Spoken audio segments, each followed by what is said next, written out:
এতিয়া আহোঁ আমি হৃদযন্ত্ৰৰ অন্তৰ্ভাগৰ গঠনৰ সম্পৰ্কে। এতিয়া যদি আমি হৃদযন্ত্ৰৰ অন্তৰ্ভাগৰ গঠন চাওঁ তেতিয়া আমি কি দেখা পাওঁ যে হৃদযন্ত্ৰৰ অন্তৰ্ভাগ এটা দুমহলীয়া বিল্ডিঙৰ নিচিনা। এই দুমহলীয়া বিল্ডিংটোত 4টা কোঠা থাকে। ওপৰ মহলাৰ কোঠা দুটাক কোৱা হয় অলিন্দ, সোঁ অলিন্দ, বাওঁ অলিন্দ। ঠিক তেনেকৈ তলফালৰ কোঠা দুটাক কোৱা হয় নিলয়, সোঁফালৰটো সোঁ নিলয়, বাওঁফালৰটো বাওঁ নিলয়। আৰু এই 4টা কোঠাত 4খনকৈ দৰজা থাকে। তেজ চলাচল কৰাৰ বাবে 4খনকৈ দৰজা থাকে।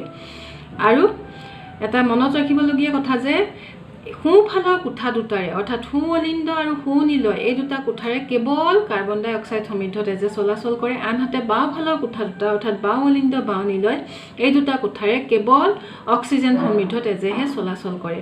আকৌ কাৰ্বন ডাই অক্সাইড সমৃদ্ধ তেজখিনি হাওঁফাওঁলৈ গৈ পৰিশোধিত হোৱাৰ বাবে হৃদযন্ত্ৰৰ দুয়োফালে ক্লুম শিৰা থাকে। এই ক্লুম শিৰাৰে কাৰ্বন ডাই অক্সাইড সমৃদ্ধ তেজ হৃদযন্ত্ৰৰ পৰা হাওঁফাওঁলৈ যায়। আকৌ হাওঁফাওঁত পৰিশোধিত হৈ ঘূৰি অহাৰ বাবে হৃদযন্ত্ৰলৈ ঘূৰি অহাৰ বাবে হৃদযন্ত্ৰৰ দুয়োফালে ক্লুম ধমনী থাকে। এই ক্লুম ধমনীৰে অক্সিজেন সমৃদ্ধ তেজ হৃদযন্ত্ৰলৈ ঘূৰি আহে। এতিয়া আমি জানো আহা হৃদযন্ত্ৰই ইয়াৰ কাৰ্যাৱলীসমূহ কেনেকৈ সম্পাদন কৰে।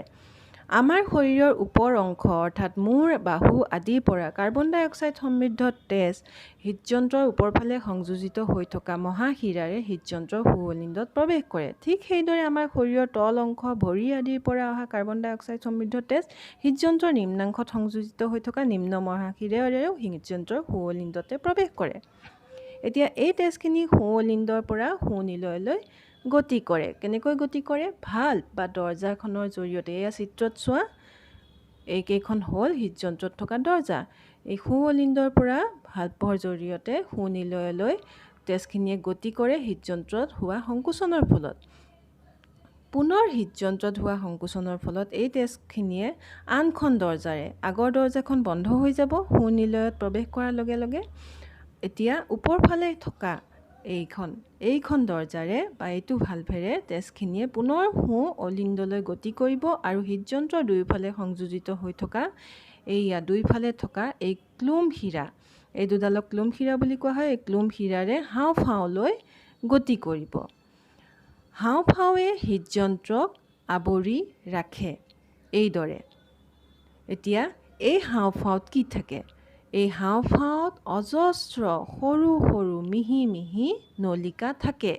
এই নলিকাসমূহত আমি উশাহত লোৱা অক্সিজেন প্ৰৱেশ কৰে আৰু এই অক্সিজেন বায়ুৰ লগত কাৰ্বন ডাই অক্সাইড সমৃদ্ধ তেজখিনি মিলিত হৈ পুনৰ অক্সিজেন সমৃদ্ধ হৈ পৰে, অৰ্থাৎ অশুদ্ধ তেজখিনি পুনৰ বিশুদ্ধ হৈ পৰে।